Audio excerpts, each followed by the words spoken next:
আসলে আমাদের এই যমুনার চরে আগে আমরা কোনোদিন পেঁয়াজ আবাদ করতাম না, নতুন চর।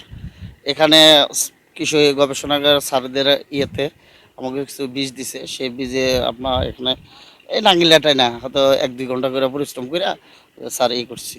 তো ব্যাপক ফলন, এর আগে আমরা কোনোদিন পেঁয়াজের যে এত বাম্বার ফলন হয় চরের মধ্যে আমরা দেখিনি আর করিও নাই কোনোদিন, এবারই প্রথম।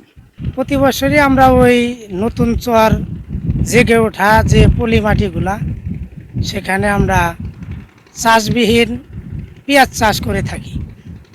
এগুলা আসলে শুধু সিড বীজগুলা বুনি, পাশাপাশি নাংলা টেনে দেই, কিছু হালকা সার দিয়ে বুনি, এতে আমাদের কম খরচে খুব লাভজনক চাষাবাদ হয়। যমুনা নদীর তীরে আমি নতুন চরে পেঁয়াজ আবাদ করছি 100% জমি। তাতে আমার 15-16 হাজার টাকা খরচ হয়েছে। আল্লাহ বলে এখন যে পেঁয়াজ উঠাই নাই, তবে উঠামো যে সুন্দর পেঁয়াজ হচ্ছে তাতে আমি ভালোই লাভবান হব।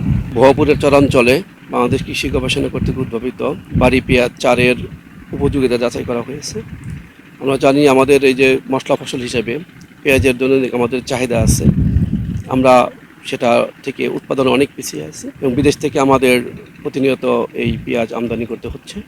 আমরা যদি চরাঞ্চলে জিরো টিলেজ মানে বিনা চাষে পেঁয়াজের আবাদটা বাড়াতে পারি, কিন্তু এখানে আমাদের প্রযুক্তিগত জ্ঞান আমরা দিয়ে যাচ্ছি। আমাদের জাতের পাশাপাশি আমাদের এখানে সেচ দিতে হবে, যদিও নদী পাশে, কিন্তু কৃষকের অজ্ঞতার কারণে এরা সেচ খুবই কম দেয় এবং এদের যে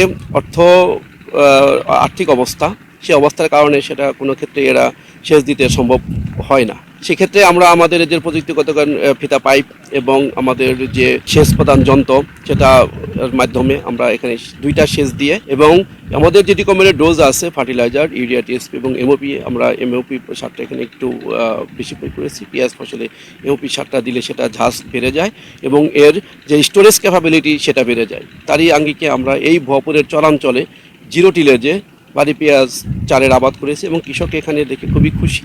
এবং এখানে গত বছর আমাদের কোনো পেঁয়াজ চাষ হয়নি, এই জায়গাটা পতিত ছিল, নতুন চর। সেক্ষেত্রে হিসেবে আমাদের যে এই যে উপযোগিতা যাচাই, সেটা আমরা আশা করছি এই যে ফলন এবং আমাদের যে ভোজ্য যে চাহিদা, দৈনিক যে চাহিদা, সেটা পূরণে যদি আমরা চরাঞ্চলটাকে কাজে লাগাইতে পারি, তাহলে আমাদের যে প্লেনল্যান্ড যেখানে নর্মাল পেঁয়াজ হয়, ফরিদপুর, মানিকগঞ্জের পাশাপাশি আমাদের ভুয়াপুরের চরটাকেও আমরা পেঁয়াজ চাষের উপযোগী করে তুলতে পারবো।